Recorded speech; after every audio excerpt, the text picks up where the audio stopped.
Estamos nos aproximando do final do ano e Deus nos faz sempre. Deus nunca deixa de nos convidar e nos apresenta um convite jubiloso, um convite feliz para que nós participemos do seu banquete, deste agora que antecipa, que prefigura o outro banquete eterno e definitivo. Não é sem porquê que na liturgia da Santa Missa, todos os dias, em cada Eucaristia, o sacerdote ergue a hóstia consagrada e nos diz: felizes os convidados para a ceia, para o banquete do Cordeiro, o banquete nupcial, desta aliança de matrimônio, de um casamento entre Deus e a humanidade, selado não mais no sangue do sacrifício de animais, selado no sangue do seu Filho, na cruz. E é deste modo que nós somos felizes. É dessa maneira que, pelo menos a cada domingo, o nosso coração se enche de felicidade, porque nós fomos convidados, respondemos sim e enchemos a sala. Notemos que o Evangelho nos diz que a sala estava cheia, contudo, de bons e maus. Assim é a igreja.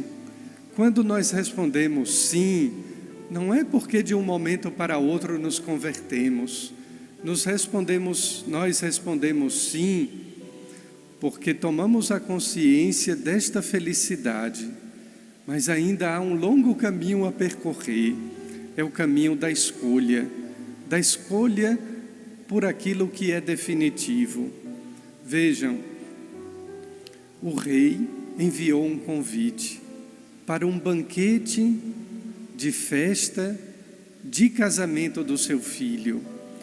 Quem de nós não gostaria, não se sente honrado em receber o convite de uma festa de alguém importante, de sentar-se à mesa com alguém que é ilustre, celebridade na sociedade?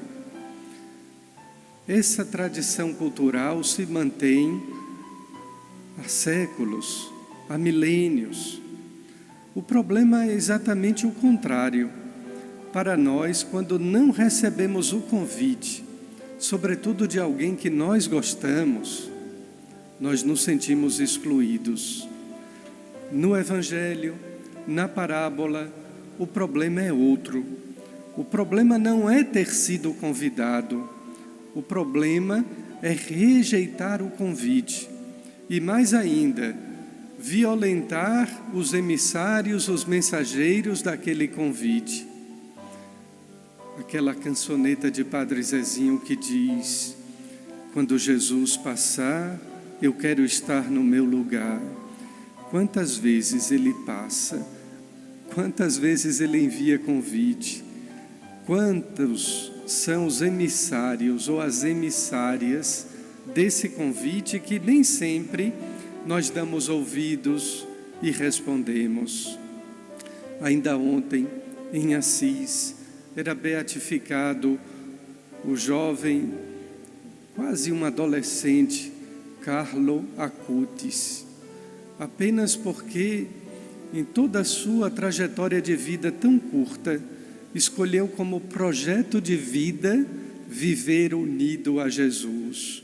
E dizia isso na internet, criou redes sociais para fazer com que a sua vida ou a sua palavra se tornasse um ponto de referência numa rede de website, para que outros adolescentes como ele pudessem ter o mesmo sonho.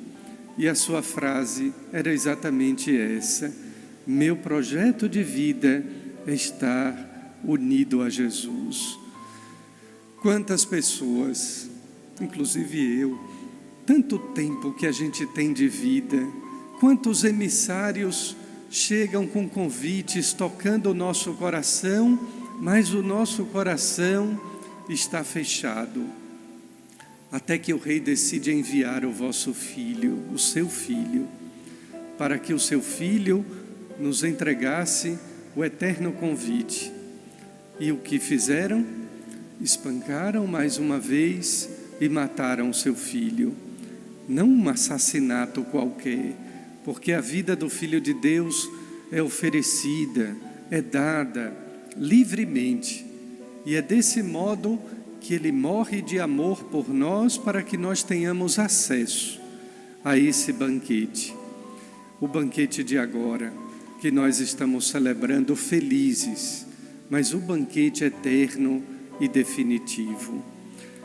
Tomando a primeira leitura como referência, o profeta Isaías também comentava a respeito de um lauto banquete, de todas as iguarias, um banquete totalmente gratuito, mas um banquete com um detalhe que ainda não havia sido realizado no Antigo Testamento. Naquela festa, naquele banquete solene, não haveria mais dor, nem lágrimas e nem luto. Esse banquete somente se realiza em Jesus Cristo, porque em sua morte, a nossa morte ganha não apenas um sentido ou um significado, a nossa morte ganha um fim e se torna em sua morte a passagem para Deus, a passagem para a vida eterna. É por isso, queridos irmãos, que cada missa nós também oferecemos, ou nós pedimos pelos mortos, porque a missa também possui este poder, esta característica de sufragar a alma daqueles que já se foram. A missa, além de supliciatória e propiciatória, ela também tem esse poder de sufragar as almas daqueles que já se foram, para que eles um dia possam sentar-se à mesa do festim real, como escolhidos definitivamente para o banquete.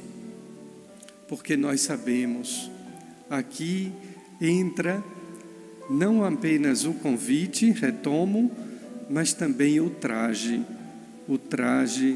da festa, que não é simplesmente a roupa com que nós vestimos ou cobrimos o nosso corpo. Estas roupas, esses trajes, significam além da decência. Pensar que uma roupa também possui o significado da decência, possui também o significado da dignidade. Tanto assim, que o filho pródigo, aquele da parábola, depois de cometer toda a sorte de pecados, quando retorna ao lar, uma das primeiras coisas que o pai lhe providencia são roupas dignas, sandália e anel. Mas o traje com que Jesus se refere nesta parábola vai além daquilo, repito, que nos cobrimos ou vestimos. Diz respeito ao estado de graça, diz respeito a uma veste da caridade.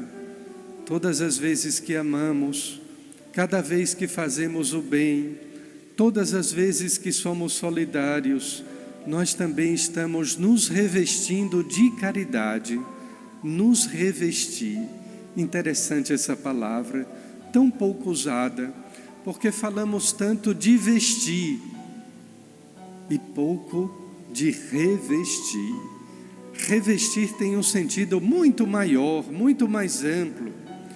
E São Gregório, comentando este texto do Evangelho, dizia: é preciso estar revestido da caridade, é preciso estar em estado de graça, para que a graça de Deus, a oração da coleta hoje, a primeira oração da Santa Missa, era tão curtinha, apenas 2 frases, que dizia: Deus, que sempre nos precede através da sua graça. Ou seja, Deus que já está lá, antes de eu estar. Deus que já está amanhã, antes do dia amanhecer. A graça de Deus que antecede, que nos precede, é essa graça que deseja nos revestir.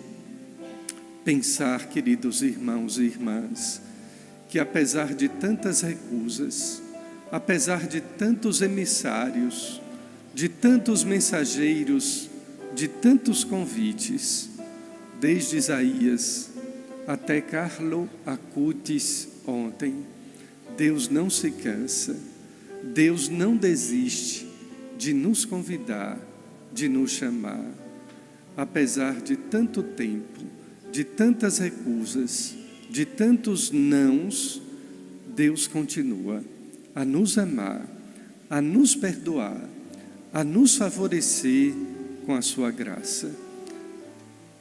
Felizes somos nós. Vivamos esta felicidade hoje, agora, para que um dia também, nesta sala quase cheia, de bons e de maus, sejamos os escolhidos para o banquete eterno e definitivo. Amém.